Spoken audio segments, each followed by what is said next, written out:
मसीह में आप सबकी सलामती हो। खुदावंद आपको बरकत से मालामाल करे। आज ज़बूर 3 और उसकी 3 और 4 आयत का मुताला करते हैं। खुदावंद के ज़िंदा और पाक कलाम में से आज हम सीखेंगे। जो हमारा टॉपिक है वो है फरियाद का। मुताला करेंगे हम ज़बूर 3 और उसकी 3 और 4 आयत का, और टॉपिक है हमारा फरियाद। खुदावंद के ज़िंदा और पाक कलाम में आयत नंबर 3 में लिखा है, लेकिन तू ऐ खुदावन हर तरफ मेरी सपर है, मेरा फ़ख्र और सरफराज करने वाला। आयत नंबर 4, मैं बुलंद आवाज़ से खुदावन के हजूर फरियाद करता हूँ और वो अपने कोहे मुक़द्दस पर से मुझे जवाब देता है। पाक कलाम के पढ़े और सुने जाने पर खुदावंद की बरकत हो, आमीन। और आज जो हमारा टॉपिक है वो टॉपिक है फरियाद का, कि हमें फरियाद करनी है। किसके सामने हमें रोना है और किसके सामने हमने फरियाद करनी है, किसके सामने हमने झुकना है, किसके सामने हमने गिरकर मांगना है। मैं आज एक बात कहता हूँ, बड़े दुख के साथ एक बात कहता हूँ। मुझे आज ही एक बात का पता चला, तो वो बात मैं खुद बहुत परेशान हुआ कि एक फैमिली का हस्बैंड जो दूर दराज काम करने के लिए अपने मुल्क से बाहर गया हुआ है, और अफसोस उस बेटी पर जिसका आदमी, जिसका हस्बैंड, जिसका सर का ताज उन्हीं के लिए अपने मुल्क से बाहर काम करने के लिए गया, और पीछे वो बेटी ज़ना में, गलत कार्यों में मुब्तला, यहाँ तक कि उसे अपने बच्चे का भी होश ना रहा। बच्चे की वो चोट एक बड़ी बीमारी बन गई। उस सर पे चोट लगी और एक बड़ी बीमारी बन गई, जिसकी वजह से उस बच्चे की नज़र भी जाती रही। और मैं कलीसिया से भी ये सवाल करता हूँ, बहन भाइयों से भी ये सवाल करता हूँ, क्यों? क्या आप लोग अपने खुदा के कलाम को नहीं पढ़ते? आपका खुदा का कलाम क्या कहता है कि चोरी ना करना, ज़ना ना करना, झूठी गवाही ना देना, ये सब 10 अहकामात जो आपके लिए शुरू से मिले हुए हैं। लेकिन अफसोस है कि हम अपने अहकामात के ऊपर अमल नहीं करते, और फिर हमारी फरियाद क्या होती है, हमारी इल्तिजाएं क्या होती हैं। हम दूसरों के पास जाकर रो रहे होते हैं कि भाई जी तुसी जाके मनाओ उसनू, तुहाडी गल नहीं मोड़दा।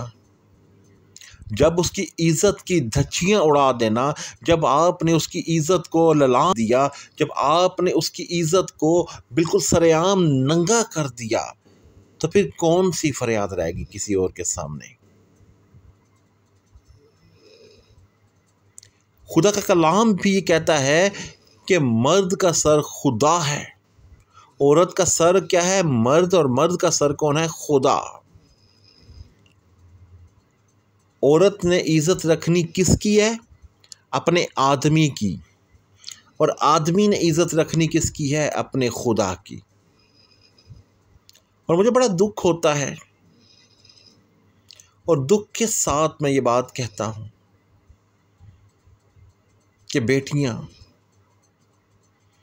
क्यों ऐसी बेटियाँ जो अपने हस्बैंड की, जब अपने आदमी की, यहाँ तक कि आप आदमी को छोड़ दो, और वो सिर्फ अपने माँ बाप की इज़्ज़त नहीं रखती। यहाँ पे हैरानकन बात नहीं है, मैं आज आपसे एक बात कहता हूँ, अगर हमने ज़मीन अपनी जो हम मट्टी के साथ बनाए गए हैं, अगर हमारे अंदर एक चने का बीज बोया गया है तो हमने चना की ही फसल काटनी है। अगर कनक का बीज बोया गया है तो हमने कनक ही काटनी है।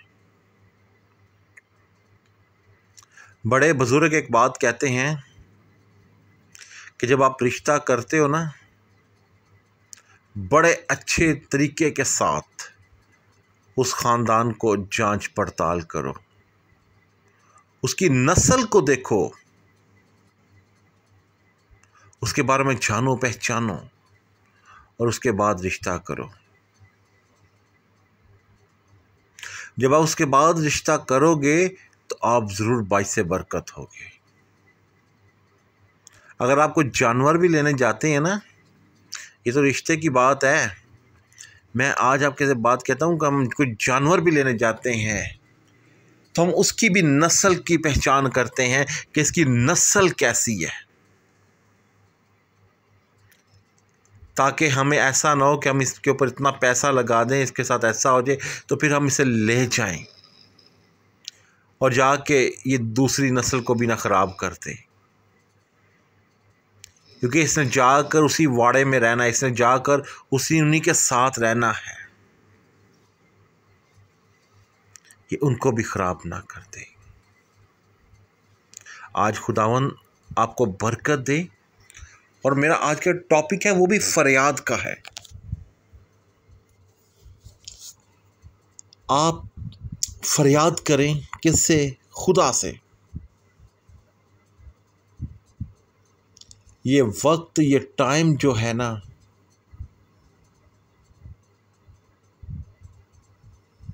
ये टाइम बहुत मुश्किल टाइम है। यहाँ पर मैं अपनी उन बेटियों से ये बात कहता जाऊँ,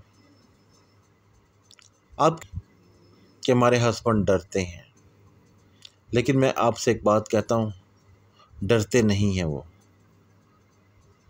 सिर्फ वो खुदा के कलाम को पढ़ते हैं, खुदा के कलाम की बातों पर अमल करते हैं, डरते नहीं हैं।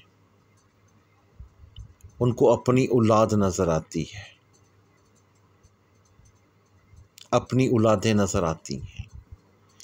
खुदावन आज आपको बरकत दे। मेरा टॉपिक जो भी था वो भी फरियाद का था, और फरियाद हमने खुदा से करनी है और खुदावन आपको बरकत देने वाला है। फरियाद आप करेंगे अपने रब से, अपने हाथों को उठाएंगे, वो आपके हाथों को बरकतों से मालामाल कर देगा। आपने अपनी झोली को फैलाया, वो खुदा आपकी झोली को भर देगा। यहाँ पर आती है कि आप फरियाद करें सही खुदा से। हमारी फरियाद खुदा से कम जादू टोने वालों के पास बहुत ज़्यादा होती है। आप ये देखें, माएँ कह रही होती हैं, ए पुत्र अब बच्चे नूं ना फलाने बाबे को लैके जाई, और बाबा जी हाथ रख देगा ना तो ठीक हो जाएगा। क्या बात है बाबे की! और जिसने पैदा किया है आप उससे हाथ क्यों नहीं रखवाते? आप उससे हाथ रखवाएं, अपने ज़िंदा खुदावन से।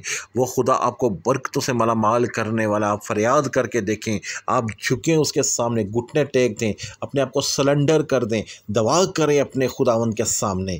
मैं आज आपसे हकीकत कहता हूँ, वो खुदा आपको हर बीमारी, हर परेशानी, हर तकलीफ़ और हर किस्म की मुश्किलात से निकालने वाला खुदा है।